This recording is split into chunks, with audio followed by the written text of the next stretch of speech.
Medical doctor, আমরা এখানে এসেছি সার্বজনীন ভ্রাতৃত্ব নিয়ে নতুন কিছু কথা শুনতে। আমরা এখানে ইসলাম ধর্মের উপর কোনো লেকচার শুনতে আসিনি। আমি এখানে আপনাকে অনুরোধ করব, আপনি বলুন এই পৃথিবীর ভ্রাতৃত্ববোধের কিছু কথা। এখন এটা সার্বজনীন ভ্রাতৃত্ব। আমি এখানে জানতে আসিনি বিশ্বজগতের অন্য কোথাও আমাদের কোনো ভাই আছে কিনা।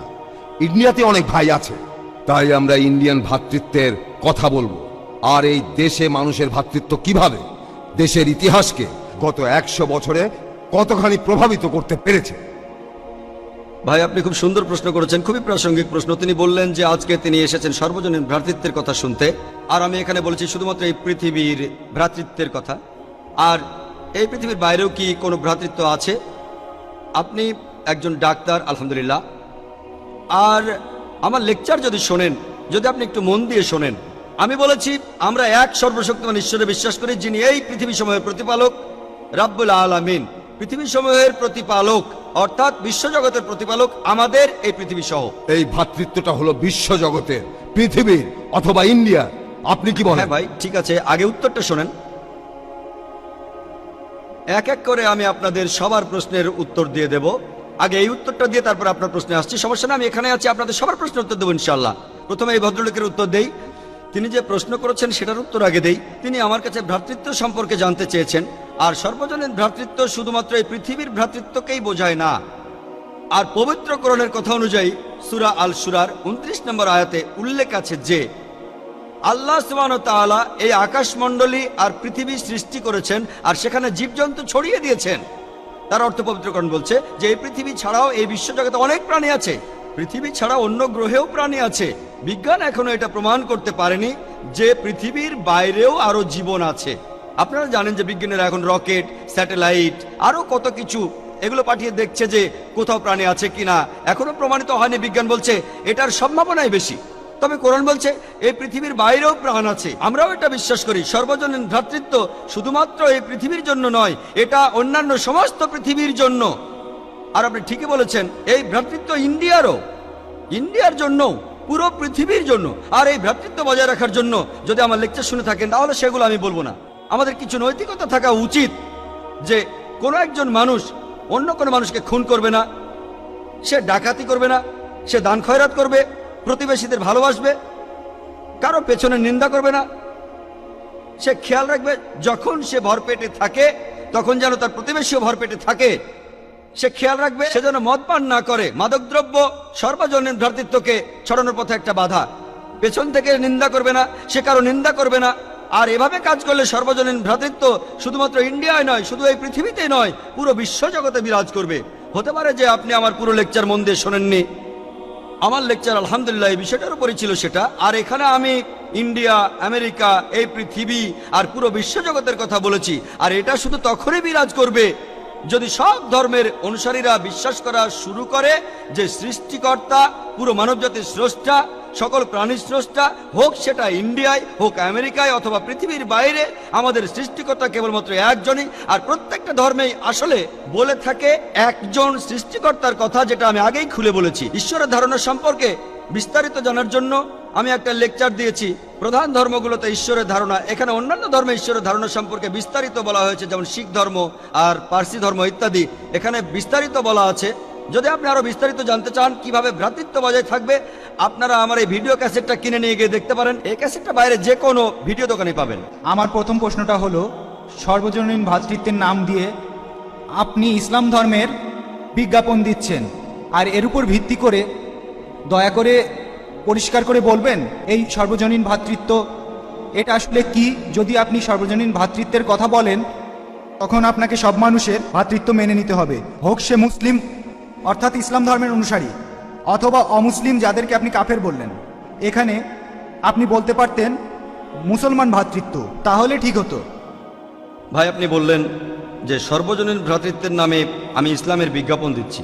মনে করুন আমি সবচেয়ে ভালো কাপড়টার মার্কেটিং করছি।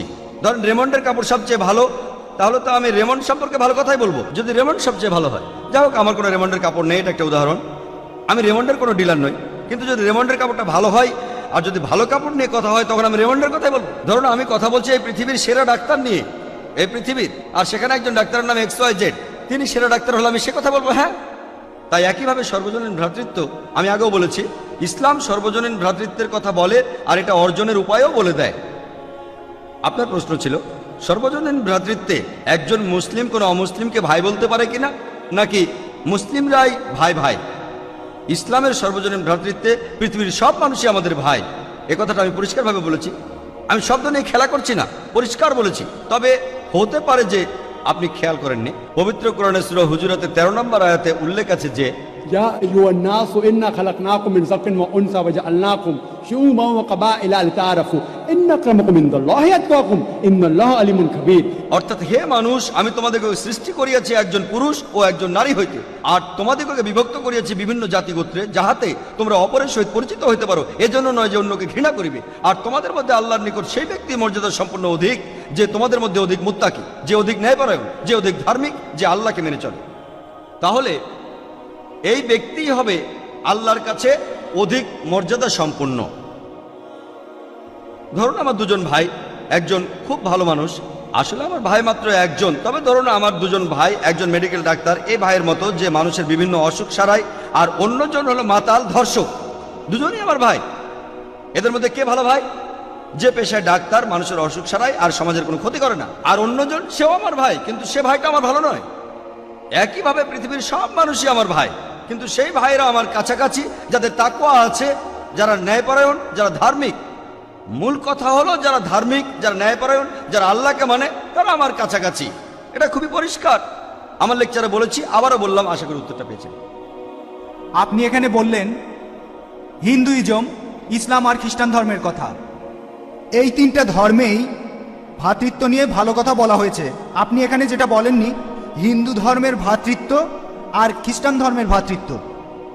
ভাই আপনি বললেন যে আমি ইসলাম সম্পর্কে ভালো কথা বলেছি, সর্বজনীন ভ্রাতৃত্বের কথা, তবে আমি হিন্দু আর খ্রিস্টান ধর্মের সম্পর্কে ভালো কথা বলিনি। আমি এখানে কিছু ভালো কথা বলেছি, আমি সব কথা বলিনি হিন্দু আর খ্রিস্টান ধর্মের ভ্রাতৃত্ব নিয়ে, কারণ আপনারা সেটা হজম করতে পারবেন না। আমি জানি আপনারা সেটা হজম করতে পারবেন না, আমাকে ধৈর্য ধরতে হবে। আমি খ্রিস্টান ধর্ম জানি, আমি বাইবেলও পড়েছি, আমি হিন্দু ধর্মগ্রন্থ পড়েছি। আমি সে কথাগুলো বললে এখানে সবার মধ্যে গন্ডগোল লেগে যাবে। আমি এখানে এসেছি আমাদের সাদৃশ্যগুলো নিয়ে কথা বলতে, তাই সাদৃশ্যের কথা বলেছি। হিন্দুইজম বলে চুরি করো না, খ্রিস্টান ধর্ম বলে চুরি করো না, উত্ত্যক্ত করো না, ধর্ষণ করো না, এগুলো বাদে ভ্রাতৃত্বের কথা বললে। আপনাদের আমি ছোট্ট একটা উদাহরণ দেই।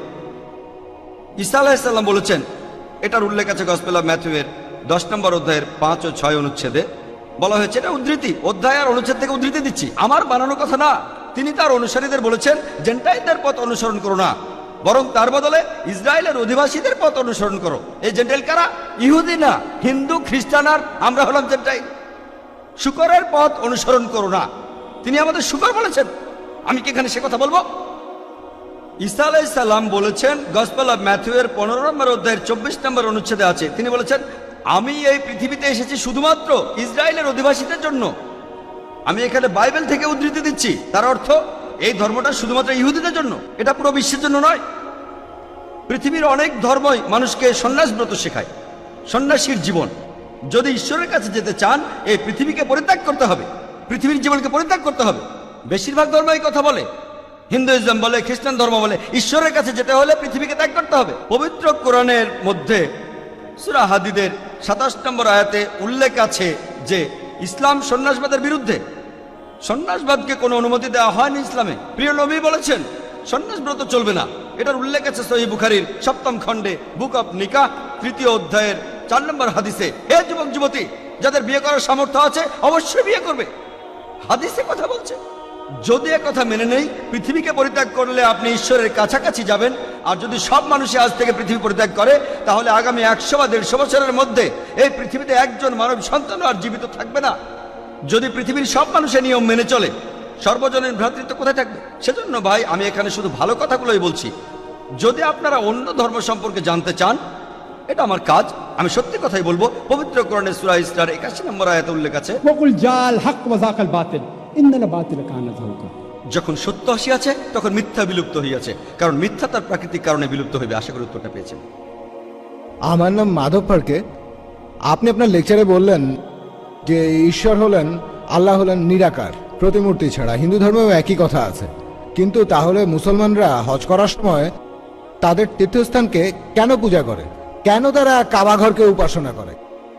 ভাই, আপনি খুব সুন্দর একটা প্রশ্ন করেছেন যে যখন ইসলামে ঈশ্বরের কোনো প্রতিকৃতি নেই, আল্লাহ সুবহানাহু ওয়া তাআলার কোনো আকার নেই, তাহলে মুসলমানরা কেন তীর্থস্থানকে পুজো করে? সেটা হলো কাবা শরীফ হজ করার সময়। ভাই, এটা একটা ভুল ধারণা। কোনো মুসলিম কখনোই কাবাকে পুজো করে না। এটা ভুল ধারণা অমুসলিমদের মধ্যে যে মুসলমানরা কাবা শরীফকে পুজো করে। আমরা কেউ কাবা শরীফকে পুজো করি না। আমরা পুজো করি একমাত্র আল্লাহ সুবহানাহু ওয়া তাআলাকে। তাকে আমরা পৃথিবীতে দেখতে পাই না। আমরা যেটা বলি যে কাবা শরীফ হলো আমাদের কেবলা। কেবলা একটা আরবি শব্দ যার অর্থ হলো একটা দিক। কাবা হলো আমাদের কেবলা, কারণ আমরা মুসলিমরা একতায় বিশ্বাস করি, সব সময় একতা। যেমন ধরুন, আপনি যখন প্রার্থনা করছেন আল্লাহ সুবহানাহু ওয়া তাআলার কাছে, যখন সালাহ আদায় করেন, কেউ হয়তো বলবে উত্তর দিকে মুখ করে দাঁড়ায়, কেউ বলবে দক্ষিণ দিকে মুখ করে দাঁড়ায়, কেউ হয়তো বলবে পূর্ব দিকে, কেউ বলবে পশ্চিম দিকে। কোন দিকে দাঁড়াবো? আমরা একতায় বিশ্বাস করি। আর এই একতার জন্য পুরো পৃথিবীর সমস্ত মুসলমান আমাদেরকে নির্দেশ দেওয়া হয়েছে যে কিবলার দিকে মুখ করে দাঁড়াতে হবে। এটা পুজো করা হচ্ছে না, এটা একটা দিক। আর প্রথম যারা পৃথিবীর ম্যাপ এঁকেছিল তারা ছিল মুসলমান। মুসলমান যখন পৃথিবীর ম্যাপ এঁকেছিল, সেখানে দক্ষিণ মেরু ছিল উপরে, উত্তর মেরু নিচে, আর কাবা ছিল একেবারে কেন্দ্রে। পরে পশ্চিমারা আঁকলো, তারা ম্যাপটাকে উল্টে দিল, উত্তর মেরু উপরে, দক্ষিণ মেরু নিচে। আলহামদুলিল্লাহ, কাবা এখনো সেই কেন্দ্রেই আছে, মক্কা এখনো কেন্দ্রে।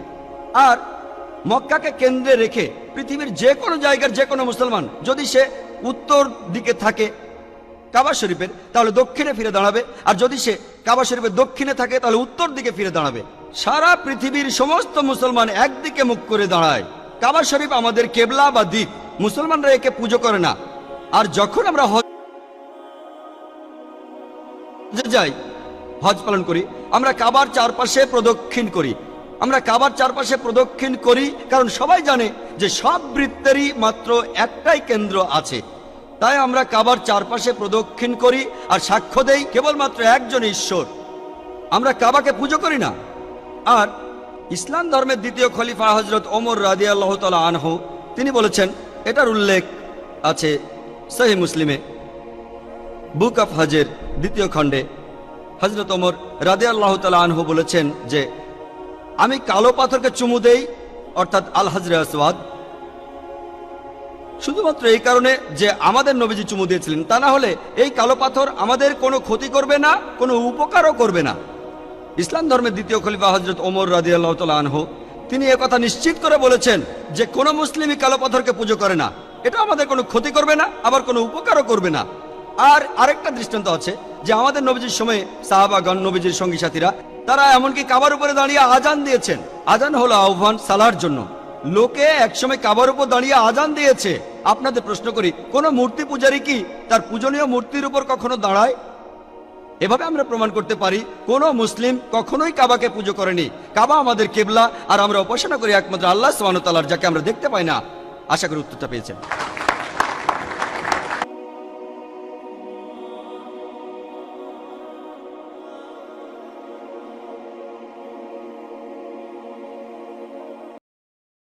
Like and subscribe for more videos.